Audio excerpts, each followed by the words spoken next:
This is episode 74 of the Gold Squadron podcast. I'm your host, Dio Morales, and I'm in my backyard with a bunch of people. They're super excited. So let's see if we can get everybody real quick. So we got Marcel, Nathan, Elliot, Brandon, Blaine, Nate, Allie, Sarah, Richard, Jeremy, Al, and June. So this is our funeral pyre for first edition. Anybody who's listening to this in their car next week, you can go on YouTube and see the footage. We're about to light it. I don't know how impressive it's going to be to start. It's gonna be a weak fire. But we have a bunch of cards to throw in there. We got some good wood, and we're going to be wood jokes. And I'd like to think that we made a and fire, but ours is gonna be weak because of zoning. And we'll be discussing a bunch of stuff pertaining to first edition and our transition into second edition. So we'll get this started. Yeah, that's a very technical term. Most technical. Really dumb when they canceled this too. Man, I hope these are like magic cards. The only thing I'm burning are like tokens. I'm not burning my cards. That would be great. Why would I burn that? I don't know. Yeah, I'm not burning any of my cards either. What? Marcel, I don't think you're supposed to have plastic. There's no plastic. Oh, this was plastic. You just put fire Lighter fluid on okay. It just makes me more spicy. Spicy, Nate. It's different than Nim was the first one to go, guys. Oh. Nice. Spicy Nate is different than tartar control Nate. Oh, Brandon, we are totally in. It's cancer time. It smells like freedom. Chosen you. I don't think that's what freedom smells like. No. I thought freedom smells like, I don't know, napalm. Nobody likes it. It's cool. And the American flag. Throw him down that shaft. Oh, I can't bring myself to burn this. Sorry we didn't make it in the shape of like Pyre or something. There we go. There we go. Oh, That's a good fire to start with. How are those carcinogens in your lungs? Tastes like Tastes like Tastes like. warnings on the back of products about not burning things. Yeah. It's because of us. So this tastes like let's talk about our upcoming live streams we have coming up. This upcoming weekend, August 31st through Sunday, Gold Squadron Podcast will be streaming the United States National Championship at the Nova Open. And we're also going to be hosting a panel. I'm the moderator for a panel talking about second edition, including having Alex Davey, one of the co-designers for second edition, on the panel. So if you have any questions you'd like me to field for him that would be appropriate in that setting, go ahead and put it in the comments or message it to me, email it to me, whatever. Upcoming big events, Gold Squadron Classic! So if you can make it down to the Gold Squadron area here in Chicago, September 22nd, you can be a part of that. Should be a lot of fun. Go to goldsquadronpodcast.com to sign up. We're going to have a cash bar. We're going to be having food. And everybody who pre-registers gets an exclusive second edition alt art card. Only if you pre-register. And that should be lots of fun. special drink list. Yes. So we'll let's get started here. Let's start our first topic here.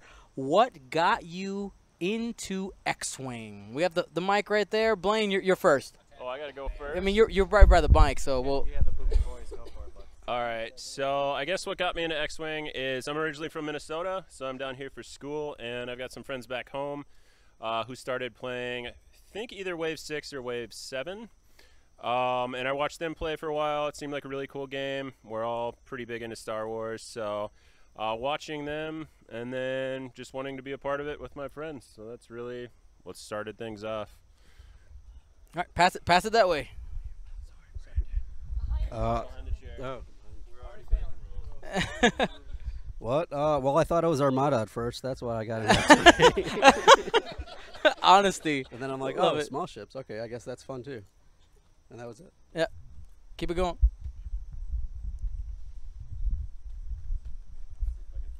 I got into X-Wing when my friend did the demo with the. Speak into the mic. Oh, sorry. Yeah, I got into it when my friend did a demo with me with a second core set, and so I started playing after that and went to Pastimes and played with other guys there, and it was nice to be able to just play a nice game of X-Wing with some friendly people. So I kind of stuck with it. Cool. I got into X-Wing. My name's Nathan Oglesby, and Patrick Oglesby, my cousin, is the whole reason I'm in X-Wing. So it's all his fault. There you go. Cool. Hi, I'm Nate. I got an X-Wing back when PAX came out, PAX East, and we tested it out like back in the day when there was like no ships or anything, and it was unavailable anywhere. But I tried it out with friends. I'm like, oh man, this game is fun. And then I proceeded to be unable to buy it anywhere because it was sold out everywhere, and that was back before like bombers were out. So that was a fun time. Cool. I guess I got into X-Wing because I started dating a guy who was rather attached to it, and I realized I would never see him again if I did not. Fair. Guilt is the best way to get into X-Wing.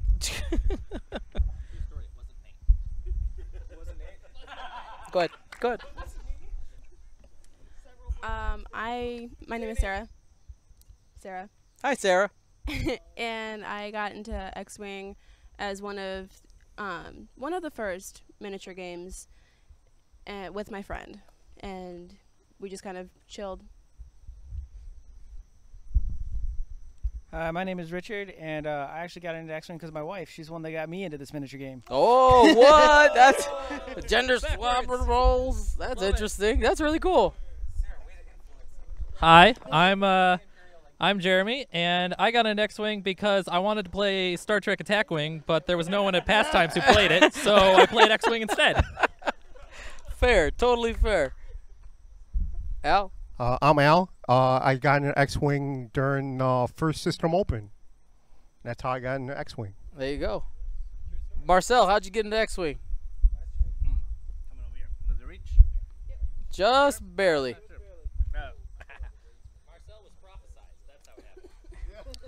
Yeah, I was born into existence. Or actually, I was, whatever. No, I got into it through my brother Conrad. He bought the game during the Force Awakens movie, and he no cursing, right? Yeah. He kicked my butt at everything else, so I figured find someone to kick his butt. It was your time. Yeah, it was my turn. So myself, actually, we'll just keep it over there and we'll roll it back. Probably the easiest. For myself, my buddy Chris Kuzminoff, he's really big into like 40K and Warhammer. I don't know actually which one it is. It's either Warhammer or War Machine. I don't care, to be completely honest.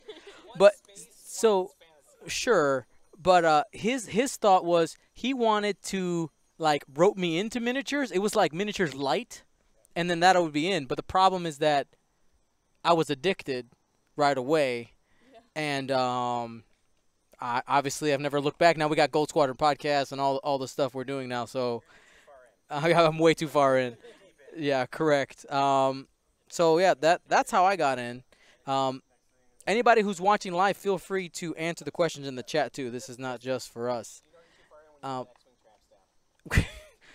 Shh, don't tell them. Don't tell them about that. So next question here. Oh my God! So say that into the microphone because it wasn't. So new Patreon reward. If we get up to a certain level here, Dion will get the X-Wing tramp stamp. Right, lower back, middle, beautiful. We'll even work it out. So, the trench run. Oh, beautiful. So I will put that. Listen. I'll take that.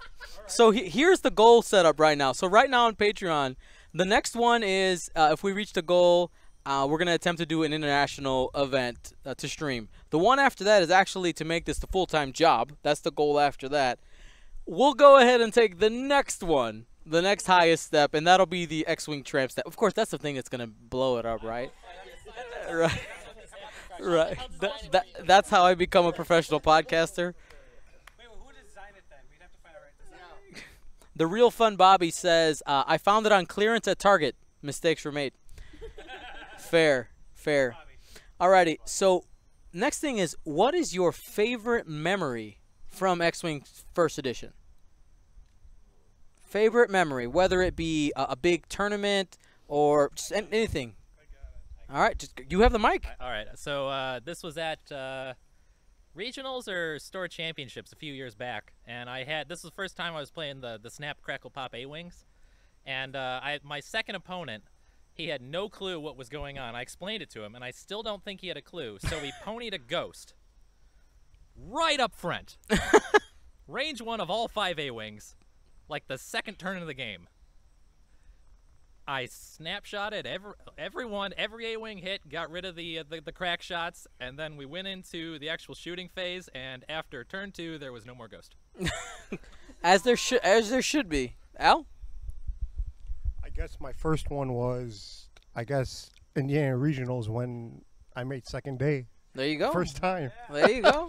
There you go. What was the question again? What was your favorite X-Wing First Edition memory?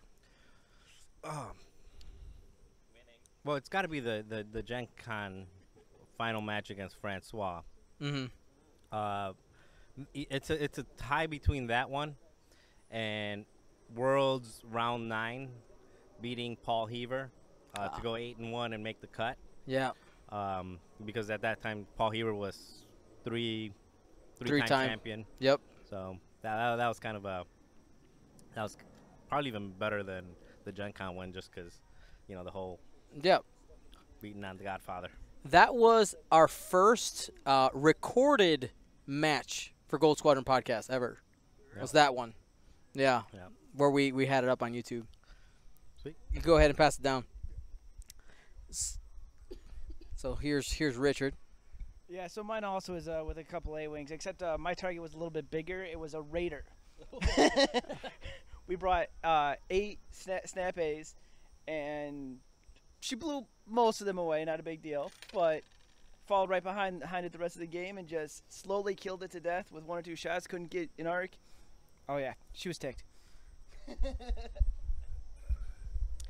I think mine was this year doing a store championship at Grognard, actually, and sticking it through, and my reward was a Reaper. There you go. There you go. Mine's probably also making day 2 of Gen Con last year. Right. When I just started playing. Besides, like, just hanging out with the community. Mm-hmm. Let's go. We think we'll be all right to pass it in front. We should be all right. I got 2 quick ones. I remember, was it Assault to Imdar Alpha when the when Cornhorn, when the E-Wing and the Phantom and all that stuff was coming out. I was so excited, and I never had really done well at X-Wing, but for that reason, that tournament, just everything went just right, because if you won that store tournament, you got one of the 4 new ships, and that was so exciting. And somehow I was able to do just enough and kill just enough so that I could place. I got 4th, and I think I went home with the Phantom, and I was like so happy. Or what was it, like with Whisper and Echo? I didn't go to that. Yes, the Phantom. But it was so long ago, and everything was so awesome. And everything, it was just, we were like there until 1 o'clock in the morning, and I brought my 10-year-old brother with me, and my parents were yelling at me and screaming like, "You need to bring him home," and everything. It was great. The other one was when me, Marcel, and Allie drove all the way to Canada in the middle of the night, driving 8 hours, and we got to our hotel. We were all dead tired, and the people were really mean to us as we checked in and everything. We woke up way too early, had no sleep, and showed up at the event way too early because we were too excited, only to do Canadian Nationals. And somehow, I made it to day 2, and Allie and Marcel kept on going, "It's okay, don't worry. Nate's gonna get knocked out, and we'll go see Toronto." I was going up against Duncan Howard first round. I'm like, "Oh well, Nate's not going to be Duncan," and then what's going to happen is, "Don't worry, well he'll lose." And I was like, "Yeah, well I'll lose, and we'll all go see Canada and Toronto." And then I didn't lose, and then I won again. So don't worry, Nate's going to lose the next one. I didn't, and it just kept going, and we kept on staying, and people kept drinking, and I got to the top table, and I was like, "Oh my god, I'm at the top table. Then you crap the bed. And then I crapped the bed in the worst way. Like I was so burnt out and so tired from like not sleeping for 3 days in a row, and I was like, yeah, how can I throw this game? Yeah. And I did a very bad job. Success. Success. But that was really awesome.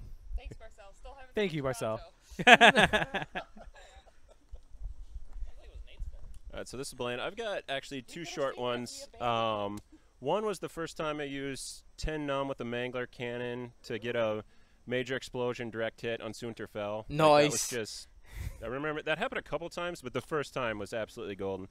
The second time was actually early on when I was playing against my friends back in Minnesota. I would get real frustrated when I lost. Like, I'd get mad at myself. I'd just, be kind of surly. And I remember the first time where I lost and I was happy about it. Like, I played well, and I was like, I did, you can't beat the dice if the dice aren't, if you don't got the luck that day, that's just how it is. But I remember quite well being at a friend's house and actually, like I said, losing that game, but just being really excited about how I played. And for me, I tried to carry that forward, and it really changed my attitude towards the game big time.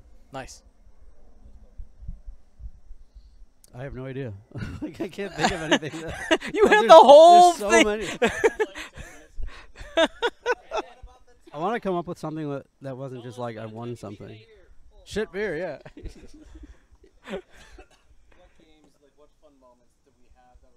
I don't know, just traveling with you guys at regionals and stuff. Yeah, like, strong. Whether you go like 6-0 or 0-6, it's like fun. So, sure.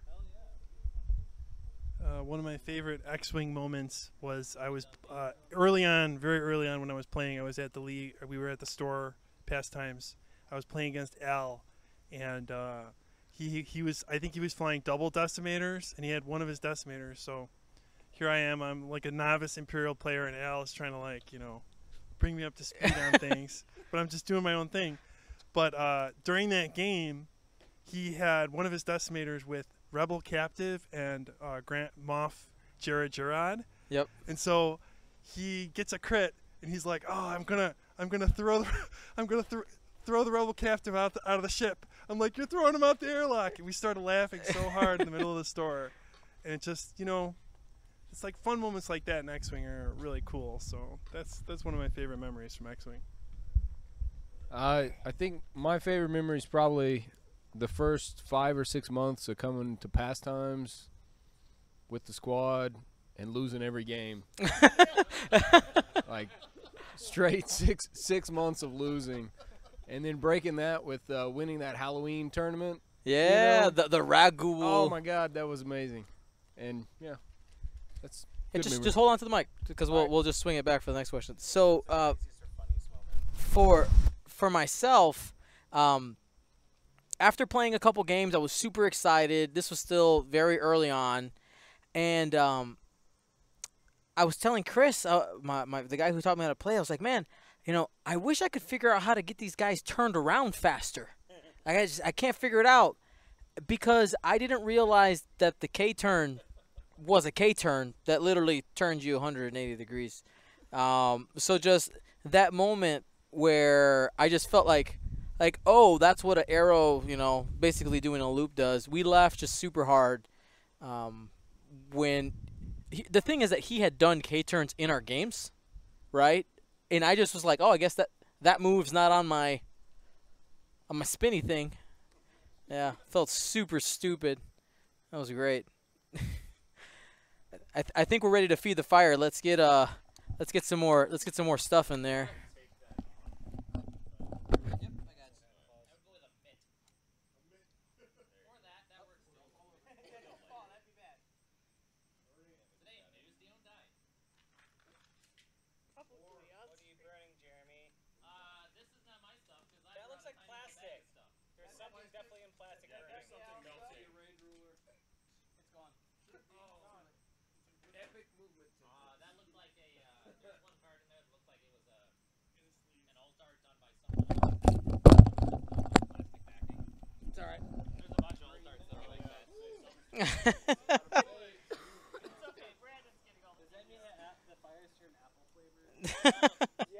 So our next our next question here, our next point of discussion is what is a ship that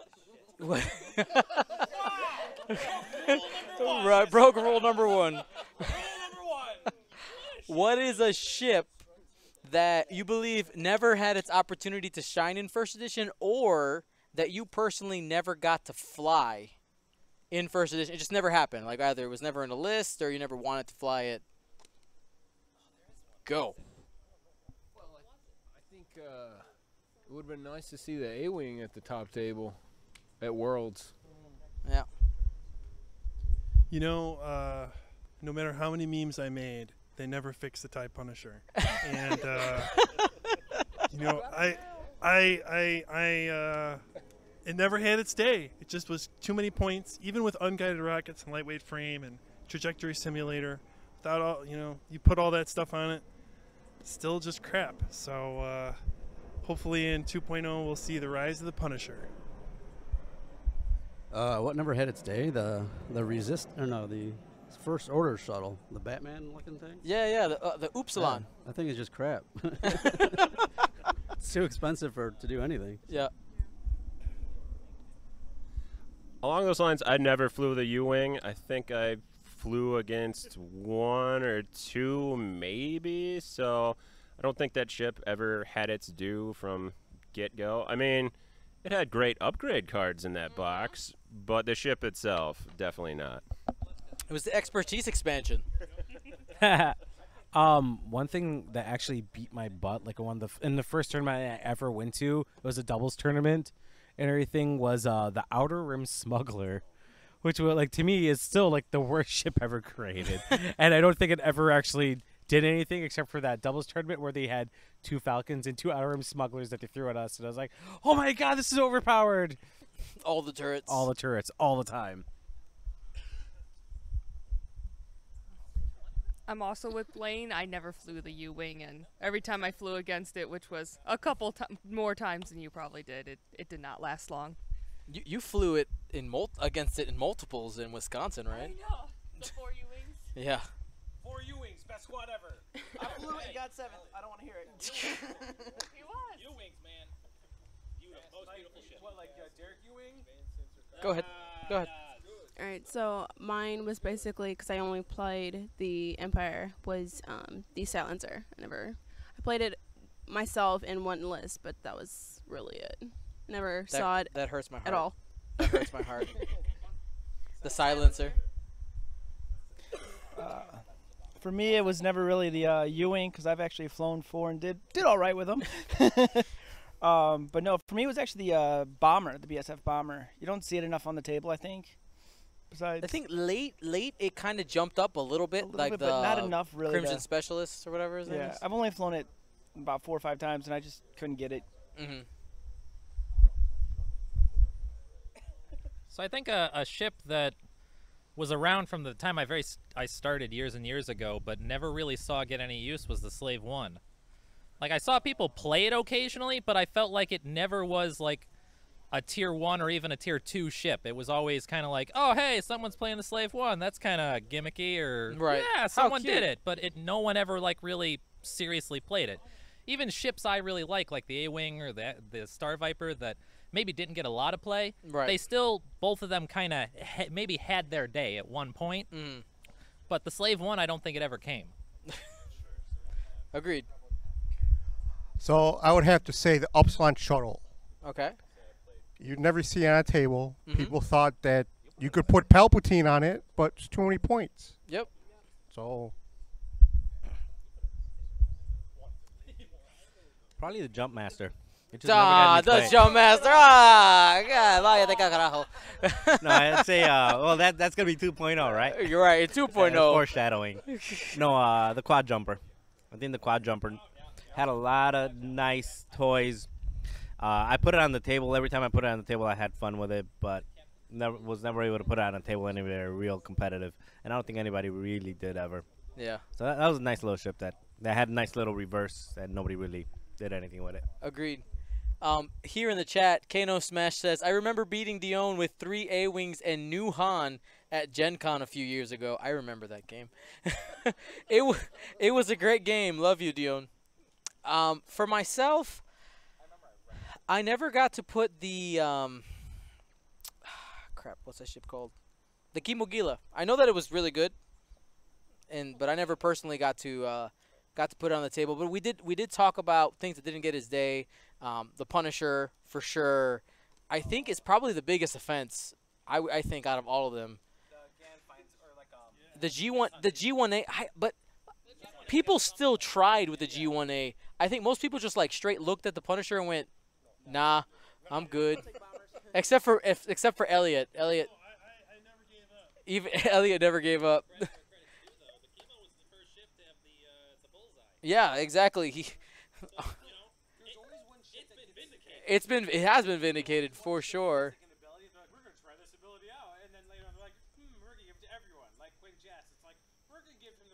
Let's see. Ships. Alrighty. So the next thing I want to talk about here is the transition into pain. Right? When was the first moment that you realized or thought that we probably needed something major to change to save X-Wing? Marcel's got the mic right now. He's thinking.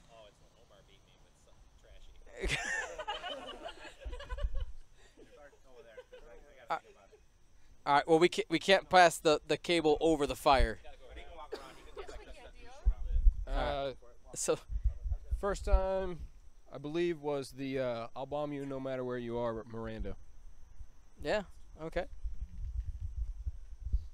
I think what it was for me was all these combinations that would give people target locks, focuses, you name it, and then they're just these heavily modified dice rolls that, and as an Imperial player, you're depending on your agility to save your ships so many times. So it was these really heavily modified combinations that for me was like, well, there's no way an Imperial ship can survive if they're able to modify all of their attacks every single turn. And so for me, that was just sort of saying like, something's got to give with these obscene combinations of upgrades that just result in really, really consistent dice output. If you're not getting that variance, then it's really harder for these ships with high agility to survive. That was what it was for me. Cool. Mine's kind of old. It was the Gunner Vader combo, and then just destroying everyone's day who brought Sinterfell and Whisper. Just sticking it on Chirano. Yep. Yeah, that's when I thought, hey, you're like just straight up making these ships like have no purpose. Yeah. So. I think my first inkling was when the Defenders got their titles. I was like, okay, pushing damage through on these things just became incredibly hard. Yep. Followed up by Fairship. When that started becoming popular, I was like, okay, I'm getting really frustrated the fact that if I don't have like a perfect roll and a perfect setup, I can't do any damage. And then when Ghost Fin showed up, I was like, okay, yeah, I'm that done. pushed it over the edge for sure. For sure. I think mine, and a lot of people are going to hate me for this, but like the Jump Masters were like my bane because I felt like they were too efficient with everything. Oh, you're not wrong. No, they're just like I'm not going to argue with you. They could do everything all the time, and you're just like, how could it do all these things? And then they kept on. You can tell that a ship was too strong when they tried to nerf it like 3 or 4 times, and it kept on making all the top tables, and just didn't matter what I did or what and anything. It was just like, oh, I lost, or oh, I lost, and that's why I was like, man, there's really something. That and the whole like Ezra Maul. So like, instead, you flew like a bigger jump master called Ray. There was only one though. No, because well, here's the thing: is like when 3 jump masters would come at you, they could throw out like the missiles, which was plasma at the time, and there wasn't anything you could really do because nothing was gonna really survive that volley. For sure. And then they'd do it again, and it didn't matter because even if you try to get one down, they just fly away, come back at you, because if you survived it, you still weren't going to be able to kill one, and they're just that one just then becomes a blocker, and you're never getting away again because they just surround you, they block you, they use intelligence agent, and there's no way you're getting out. Yep. And so that was ridiculous. I thought that was just so ridiculous, and then when you nerf 3 cards, 4 cards, 5 cards, all the cards, and they still make top table. It's like whatever. Mine was probably the first Ghost I went against was actually Ghost Fen. I never went against it before that, but like logically speaking, I thought for end around TLT it really should have to be equipped to the shuttle. Like I could not understand how it got TLT without that. Right. Okay. I get that. I get that. Again, being an Empire only player, going against anything Rebel with high agility really made it hard to beat the list. So I think the moment I thought we needed a major change would probably be when we got auto thrusters. And it seems odd, but it's because that was the moment I realized that in order to fix balance issues that existed in the game, we couldn't just go back and add something, because whenever we added something like auto thrusters, it was going to lead to power creep. And whenever there's power creep, that means that you got to go back and you got to fix everything one at a time. Yep. And that's when I realized that no, there's no ever getting this all in balance. We got to like do a full reset in order to get it to come, and that's kind of all when that started. But there were kind of the inklings before that, but that's the big moment. Mm-hmm.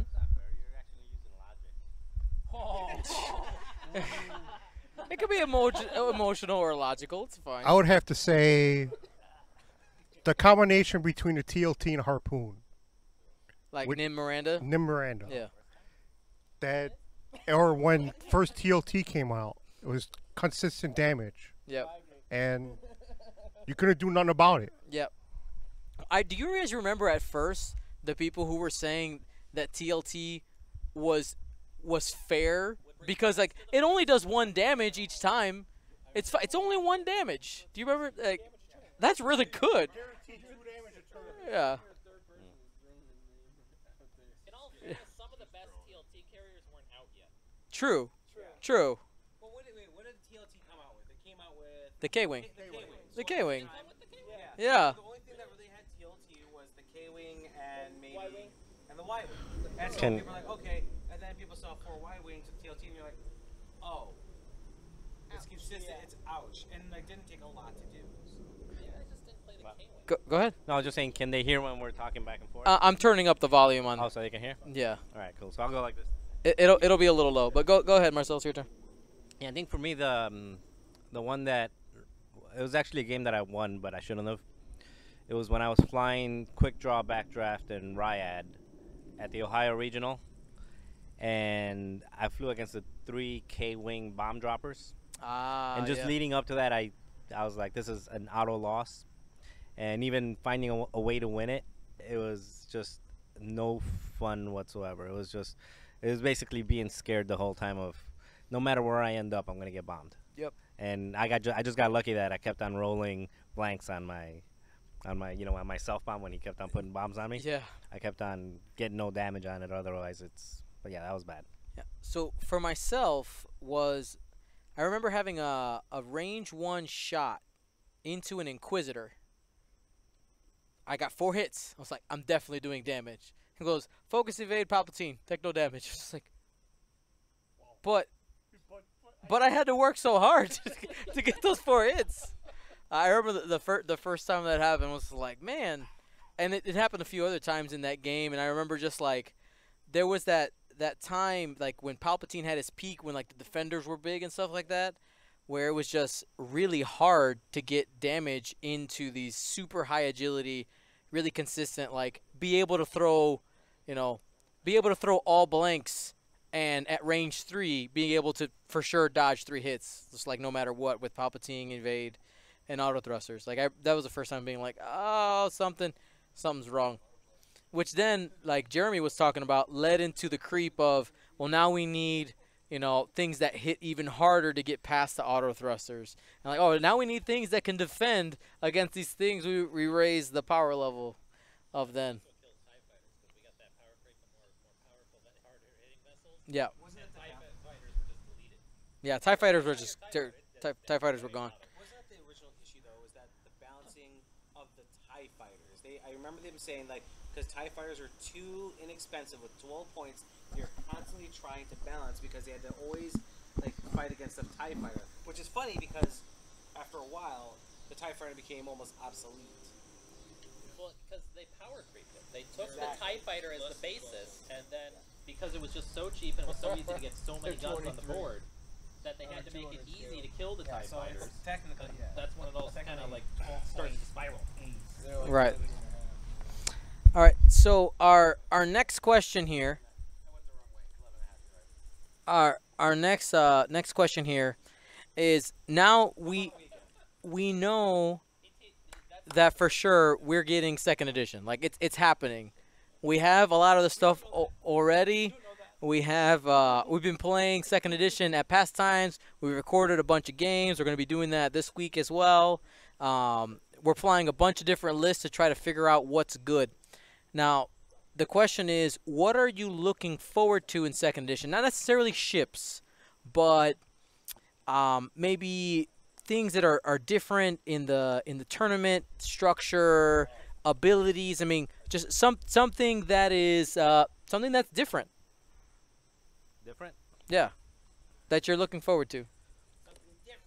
I think the biggest thing is just the whole structure of not having that 360 standard turret. I think that's probably what I'm looking forward to most.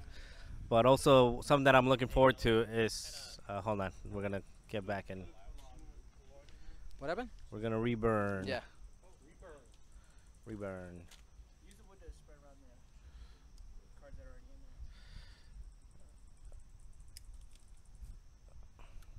there. Keep talking. Yeah, Keep talking. We can hear you. Sorry, I was You're mesmerized. Mesmerized by Jeremy's rear end.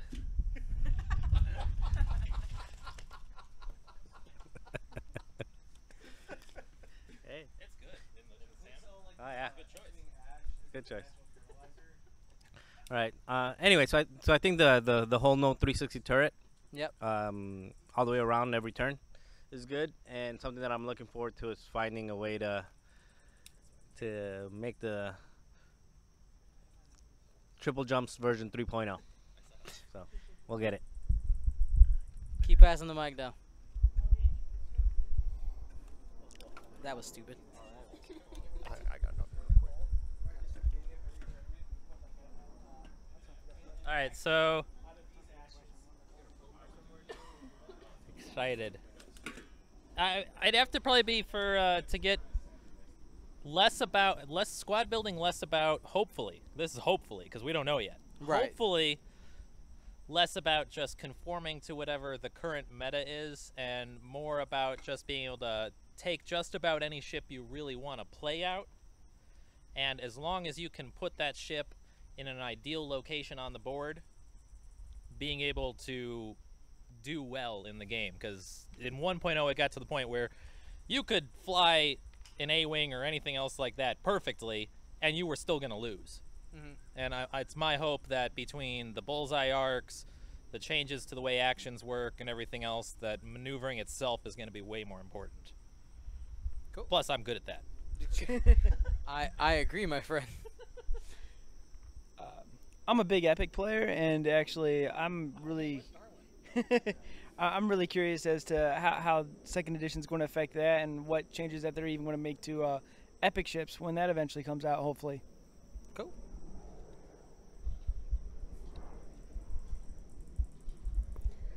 I'm probably on the same page. Like, I'm just excited to try like ships I have absolutely never flown before, just because they were like, well, if you put that on the board, it's gonna die. I think it'll be interesting to see friends and things we haven't seen in forever again. I think that'll be fun to see, like in balancing like in a quicker, faster way. I'm excited for that stuff too. Just, too many ships that we said, this you can't fly this, you can't use this, it's not competitive, it won't work and everything because there's too many things. But now it's like we're bringing balance back to the forest or something. Well, isn't it a beautiful thing that, like, if someone was to walk into the store this upcoming Wednesday and ask us what's good in second edition, we all go, we got everything now. Just click something and fly it. We have no idea, right? We can pretend and try to guess, but I think we'll talk about that later. But yes, continue. I think to piggyback off of what Dion and Allie were saying is, Honestly, I'm looking forward to kind of rediscovering the game, like figuring out what I like to fly in 2nd edition, like what is really entertaining to me. Because I know for myself, I've been in a rut. There's like 3 builds that I would just kind of rotate between, and trying to be at least somewhat competitive. And so now it's just like it's open territory. Like you were just saying, you don't know what's going to be good. So being able to think that something, hey, this might work, let's see, and actually go into it not knowing like this is going to be terrible, you know, or this is going to be great, you know, just that exploration. I'm really looking forward to that. I'm looking forward to re-sleeving hundreds of tiny little cards. Oh, those are not tiny. They're not tiny anymore, Brandon. Buying bigger sleeves, lining them all up on a table. Yeah. Leaning over, and now they all fall on the floor. And then swarms. That's it. The thing I'm looking forward to in 2.0 is, I know that there's always going to be popular lists that people talk about on the internet, but I think a lot of times what we'll see is dark horse lists that people have been practicing, really getting good at, that aren't necessarily in the consciousness of the internet, and they're going to come into tournaments and make waves. I think that's going to be something that happens from time to time, and I think that's going to be cool because it's going to say, oh, well, you didn't think about flying these ships in this combination. You know, that wasn't in the popular mindset. So I think there's going to be a little bit more of that because there's just not as many powerful interactions that are like auto includes. And there's no list juggler. Yeah, and there's no list juggler yet. And I'm gonna let you finish, but I have to give you a shout out, man. What? For winning the last Chicagoland Store Championship with a non-meta list.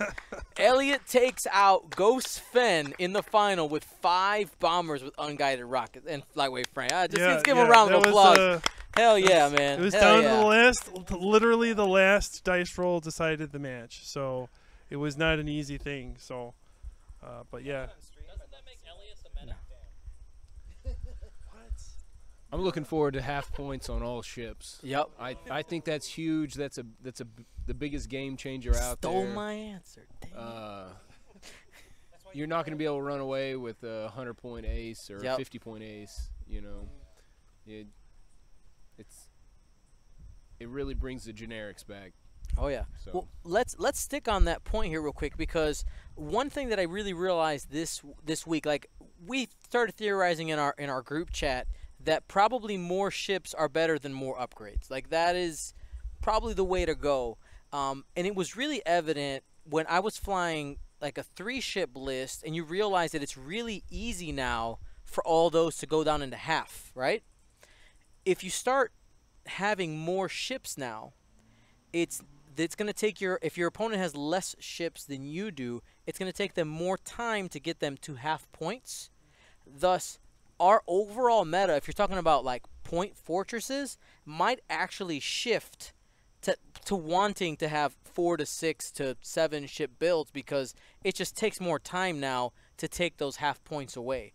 Which, if that's the direction that the game goes, I think I'm okay with it because the more ships on the table, the more fun, right? Are we though? Because that's going to really lead into the. I know it's a little bit before your time, Dion, but yeah, that's really similar to the Wave 2-3 meta. Okay. Of a lot of TIE fighters, get as much on the board as you can. I remember when I started, which is Brandon, do you remember early 2014? What is that? End of Wave 3? 3 and 4. Yeah. When I started, I was told, don't put a lot of upgrades on anything. Just get as many ships on the board as you can. And that really led to its whole sort of thing, and that's what kind of led to the turrets and everything.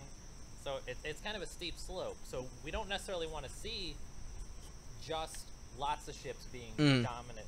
We want to see a mix of some ships that are really great with a bunch of upgrades and some ships that are really great by themselves. We don't just want to see it all on one side. Right.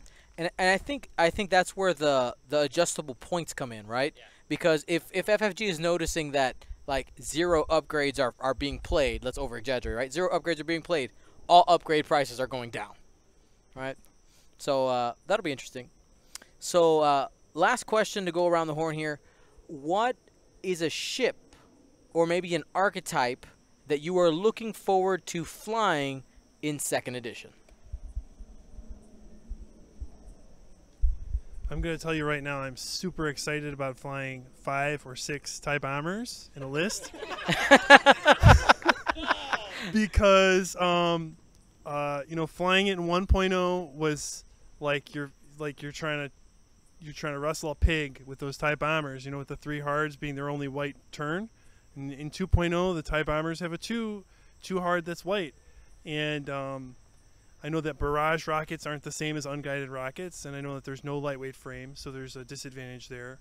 But I think that 5 or 6 TIE bombers is going to be something I can play for a while and really enjoy, and I am going to be very excited to see how that goes for me. Totally different than, Yeah. the 5 bombers now. Yeah, it's a new landscape there, and I'm also interested and excited about being able to fly Redline and maybe some other Punishers.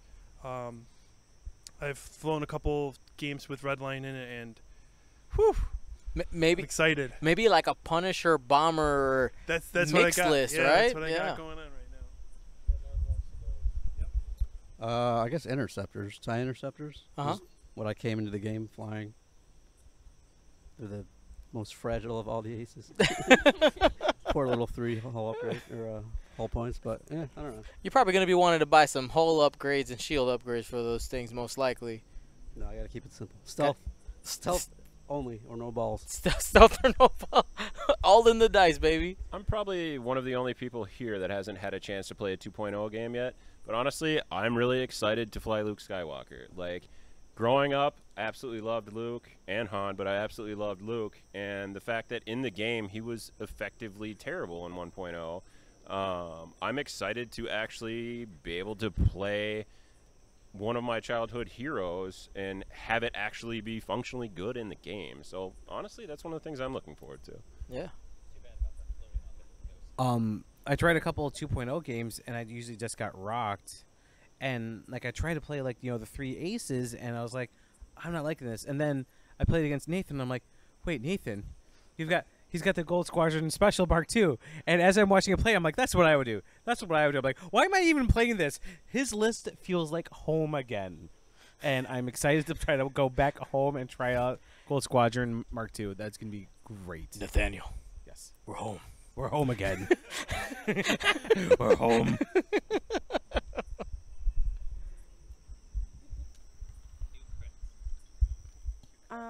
Being again, I love my defenders, so maybe defenders and interceptors. I don't know, with the release of Clone Wars, I'm actually just hoping for a generic ARC 170. Okay. I mean, maybe, right? It'll be like Clone Trooper something or another. Why wouldn't they? I think it's safe to say, Star Vipers. Yeah. They made Guri an ace. Yes, an they actual ace. Yep. They did see that I had prayed to the baby Jesus many days, and they did shine upon me everything I could have asked for, except for the massive price increase. Well, massive price increase. I did the math. Way more than everybody else. Way more. But still. It's still quite good. It's still good. And of course, everything. A-wings, So- interceptors, all the stuff I remember playing early on. This mattered. In last Wednesday, I got absolutely smashed by Boba Fett and it wasn't Guri, but 2 of the Black Sun Assassin Star Vipers. Like, it was... Go watch it. It's on our YouTube page. I just absolutely got trounced. That's www.youtube.com/Gold Squadron podcast. Actually, there's a /C/Gold Squadron podcast for some reason. I didn't put it there. It's because he did it on the Canadian site.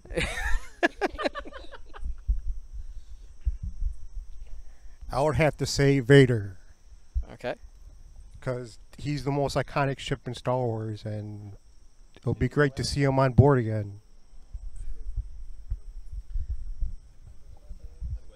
So I also don't have any games in 2.0, and I own 2.0 stuff outside of that unopened TIE Reaper. TIE Reaper, yeah. So I don't know what's out there yet. I just started playing with List Juggler just this week, and I started sending some lists out. So I think what I'm looking forward to is I like to challenge myself to always go against. Yeah, do something a little different. So yeah, looking forward to kind of finding something that that'll just kind of raise some eyebrows and be like, eh. And then, Why would you do that? Well, this is why. And Because it- I'm gonna whoop your ass. So Anything that allows that. Marcel to go into like a multi-paragraph explanation for why he's gonna beat you. I'm working on it. Alrighty. So that's the rest. That's the end of our listed questions. A couple of things have come up into my mind, so we'll keep it going.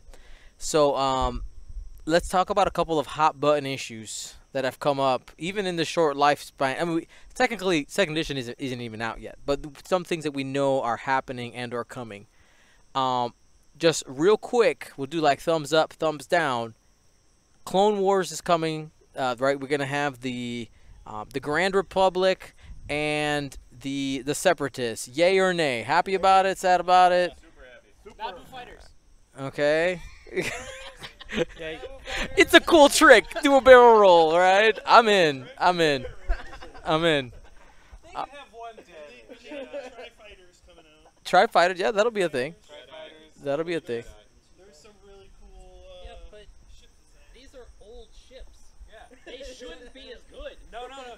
Well, they're probably going to be. I think they're going to be probably not as good stat-wise, but most likely they'll be cheaper. If that's true, I'm totally cool with it. Because but if they come out and they're like they have like aces that are like better than everything else and they have great stats, just no, because they should not be as good There's as gonna be a lot of force. Civil War era. Oh yeah, Jedi will be on. because there's gonna be a whole bunch of Jedi.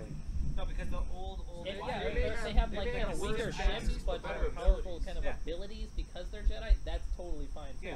But I just don't trust FFG. You're worried about, no, I know what you're worried about. You're worried about some old school, like here's the arc, the really, really old arc. Yeah. That's gonna have 4 damage, and can have Exactly. 5 I crew don't want to and see whatever. that. I just don't want any of Okay, that. I get feel that. that, and this is why it's a hot button issue, right? Yeah. All right. But at the same time, they need to make them somewhat playable. Right. They're So, gonna have to be competitive for But then sure. also fleshing out whole other factions, because to release the faction, they're going to need at least what 4, 5, 6 ships to really flesh. Oh yeah, so they're going to need like 4, 5, 6 ships to really flesh them out, and that means that we're going to need a big release early on. Otherwise, if they only release maybe 2, 3 ships at the very beginning, you're going to have a faction that's really incredibly limited and maybe won't see much play. And if it doesn't see much play early on, when you do get those additional ships later on in following waves, they may just not have enough people playing them to really kind of take them up and get them into the meta, get them played, and you might kind of end up with 3 factions that everybody plays and those other factions that the weird guys kind of play. So here's one point that somebody in the chat brings up. They're saying that these ships were from a real war, not necessarily just a rebellion and an empire trying to keep things going. So maybe they will be as competitive because they were literally built for war. There was a war going on. And that's just an opinion of one of our. That's interesting, yeah, because if you think about the Galactic Empire, that Galactic Empire didn't really have to like war anymore. Once they got to that point, they basically they just had to maintain control. Right. But yeah, they still had to basically subjugate things. Mm-hmm. My other worry is about this is like if it's 7 factions and everything, like then it feels like you're gonna do like a round robin on each faction, kind of like, oh, so which faction has gotten any love this like for a while? Oh, these guys haven't gotten. So then it might be like months or a year until one other faction kind of gets fixed, or it gets interesting again. There's gonna be. Because I know now what they do is like typically they try to release a different ship for every faction, right? Right. Usually they do them in 3s or maybe a couple like they'll do 4s, and everyone kind of gets something. But when there's 7, it's like maybe some of them will, we know some will cross over, right, and everything. Yeah, I they know. have the point adjustment too. We want to avoid fixing with cards. That's what leads to power. We know that. So. We want to avoid that if at all possible. But I'm just talking about in general, like, okay, like you said before, there might be 3 playable factions and 4 others, and then it's like, okay, well, we're going to fix the 4 or something, then these fall behind. Yeah, there's going to be some weird round robin with that, I feel.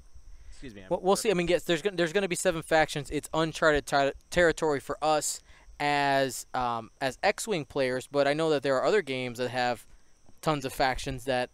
I mean, Yeah. I don't have any Guild Ball experience. is one, like that- Warhammer is another, and I'm sure like many people who are listening or in the chat can probably name off or list off a bunch of different like games that probably have different factions that require balancing. And my only experience with balancing is usually from video games, which are not always the best place to go because balancing video games tends to be like really, really, really hard. I don't know if balancing board games is easier or harder than that. So that's where I just get kind of worried because I'm pretty sure everyone can think of like a video game in their brains that is totally unbalanced in some way or shape or form or anything. So I really like the point that this person made in the chat here. Does technology really change that much in a 30-year period in Star Wars? We've talked about this, right? Like that's actually a really solid point when it comes to whether these what we might consider old ships, because the movies, they're far apart, but I mean, like they're still using like Tabana gas to power the ship's guns and all this. Like it's the same technology. Hyperdrive still hyperdrive, right? Yeah, think about like in terms of like a lot of things. If there are any Game of Thrones fans out there, think about how long it took like word of mouth to get across the continents and everything, or technology or things like that. Now compare that to galaxies where it takes even longer to get things together. Where do we have the same technology in America than we do like in, I don't know, Somalia? We have some of the same things, but they do not have the same thing as us, and that's on one planet. Can you imagine how the technology differs from planet to planet? Not everyone has the same things. It's really different with Star Wars, though, because you have to remember that Star Wars has an incredibly long sort of stagnation of technology, because when you look at the Old Republic era, thousands of years, the technology there not really that far off from what they have in kind of the Civil War, Clone Wars era, but once you add sort of the new stuff in, so the First Order was 7s, 8s, 9s. Yeah. They've made it quite clear that the fighters, at least, maybe not the overarching technology, but the fighters are significantly more better.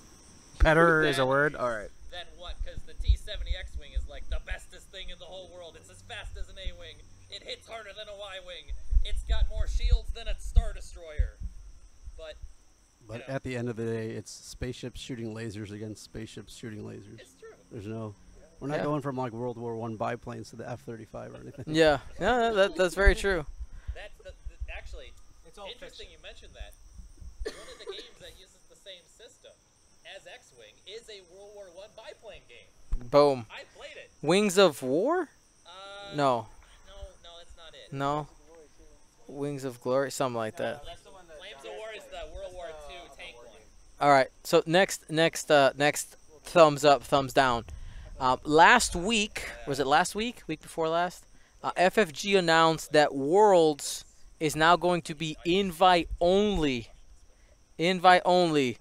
Good thing for the longevity of the game, bad thing for the longevity of the game.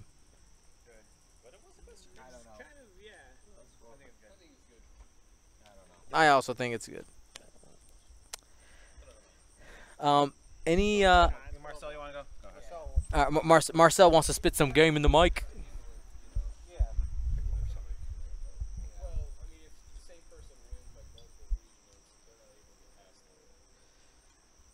Go ahead.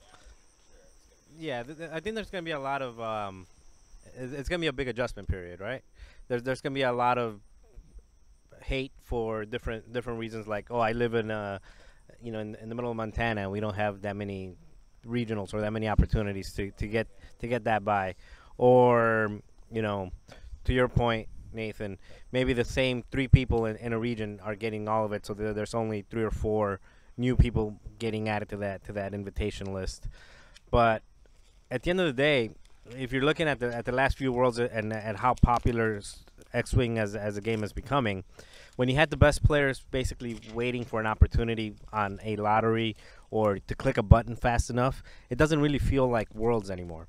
So I like the concept of it being a league, it being a year-round escalating type of league where you're going into your store championships, then something that's a little bit broader than that, then regionals, then nationals, and really at the end, just having the best playing the best. And it's not going to be amazing for casual players. They're not going to be able to go to Worlds, but I think that also raises the prestige a little bit for going to Worlds and participating in Worlds. I think it's just going to add to it.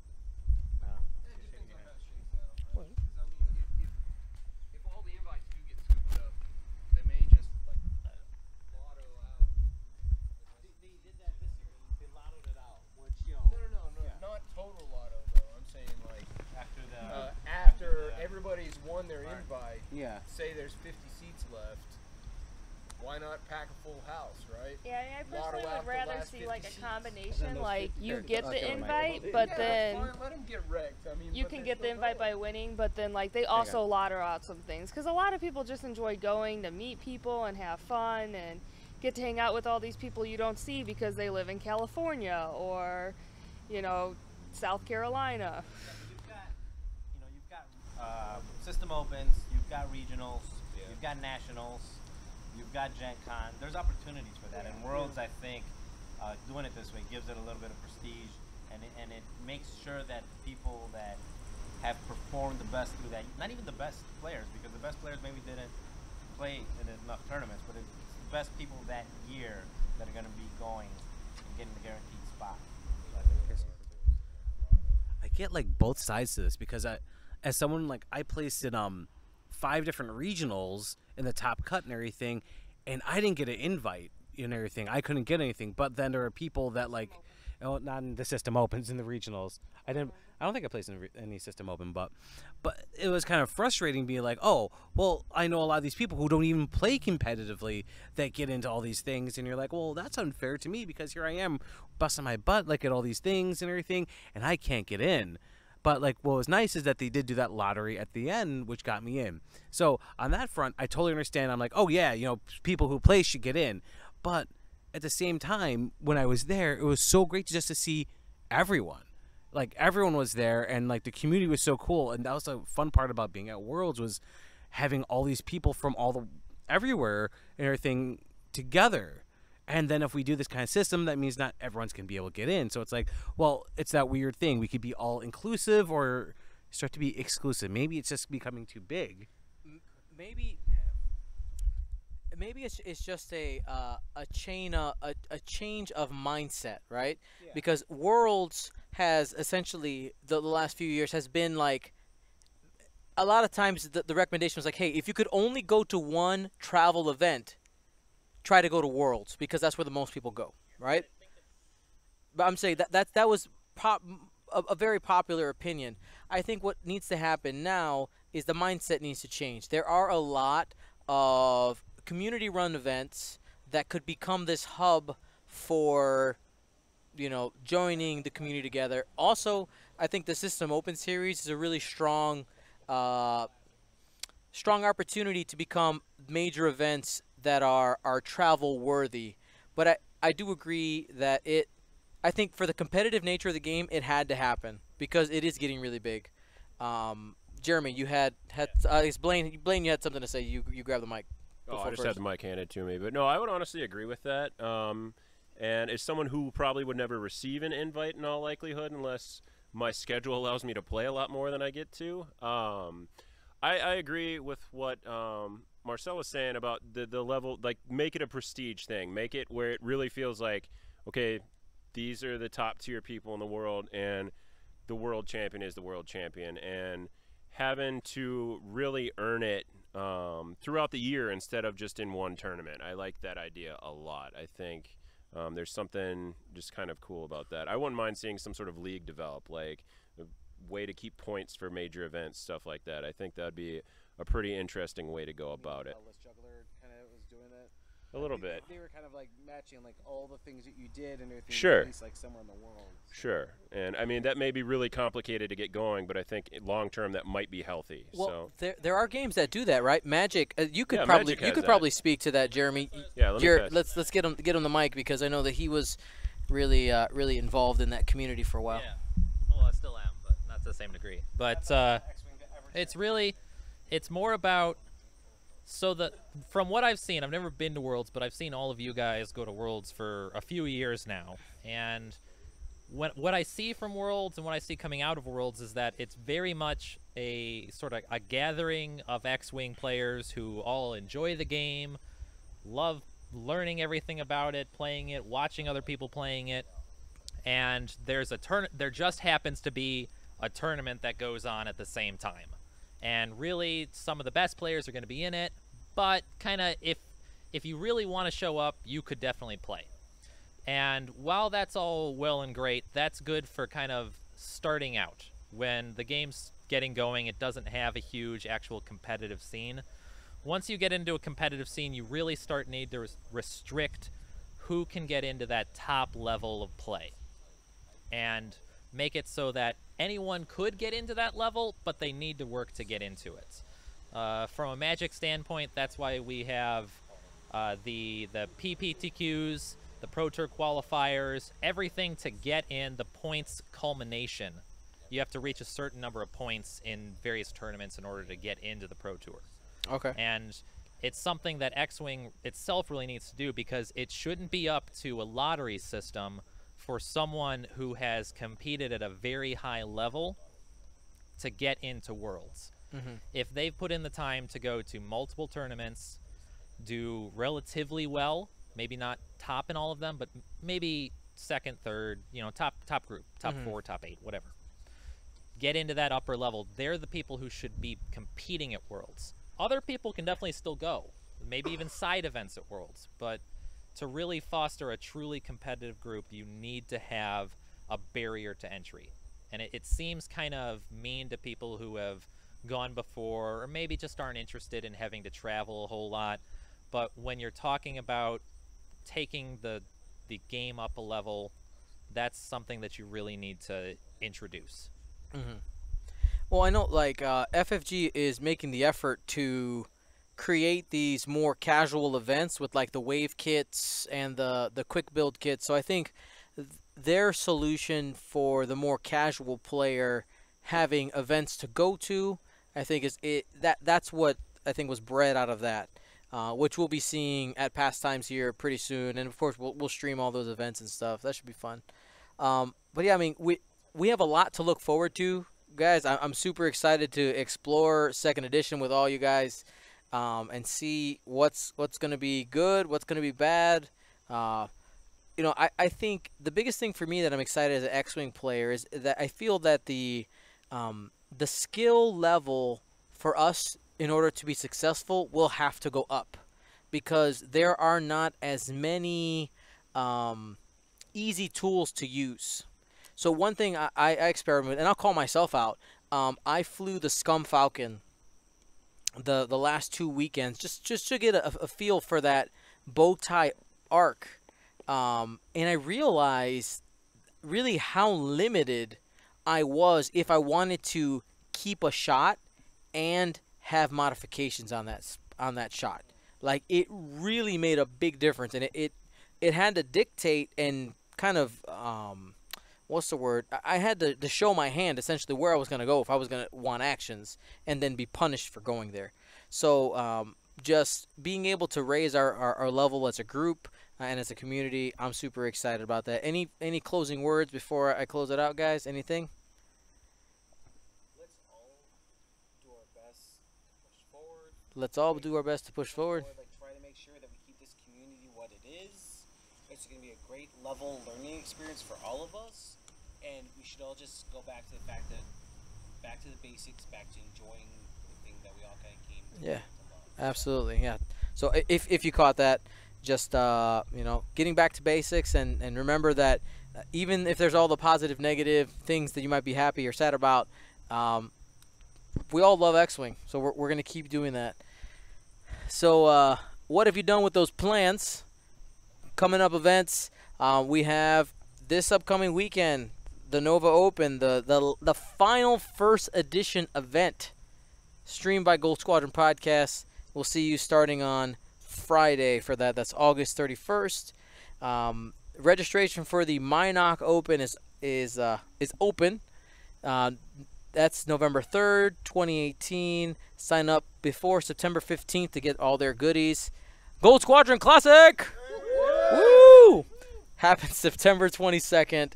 Event registration is open. Go to goldsquadronpodcast.com to get that. And you can watch all of our live X-Wing events on twitch.tv/Gold Squadron Podcast.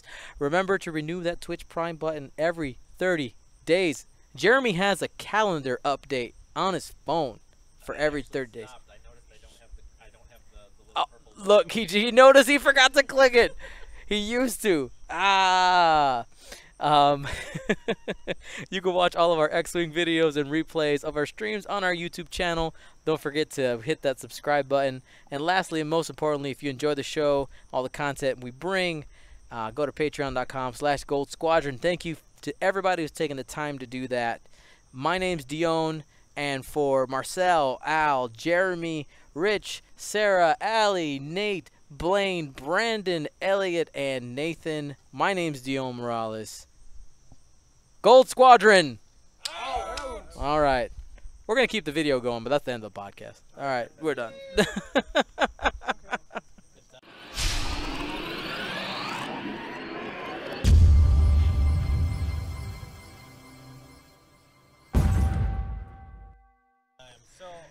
We still got more stuff to burn. Can we swear now? Can we demonetize you? Can we demonetize you now? I want to burn my 5,000. Because I'll go through the words you can't say on cable. So we'll go ahead and let's see. We'll leave the microphone. I'm gonna burn jam tokens and the critical hit tokens I never used. Do it. Because I never used critical hit tokens. Because I was like, whatever. You know, for the longest time, I was wondering what those were for. Which ones? I had the critical hit tokens. I'm like, whatever. Yeah. Here's all the like numbers that I never used, like 24 and 41 and 37.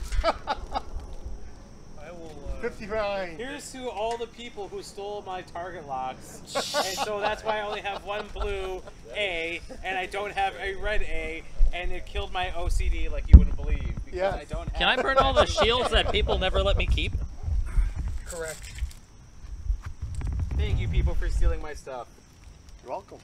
Here to the focus tokens and the focus Time tokens. to put a TIE Phantom dial. Bye, No! Lobo Rebel. Okay. TIE This is an Phantom important dial. burning. All right. Epic. It's epic. Goodbye, epic. Epic! Did you bring that just for this joke? I You did.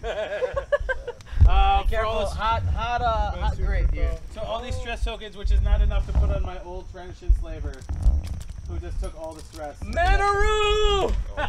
Manaroo! Goodbye, ISB Slicers. We barely knew you. Thank you. TLT. TLTs. Whoa, Brandon. And shields, and I have so many Brandon.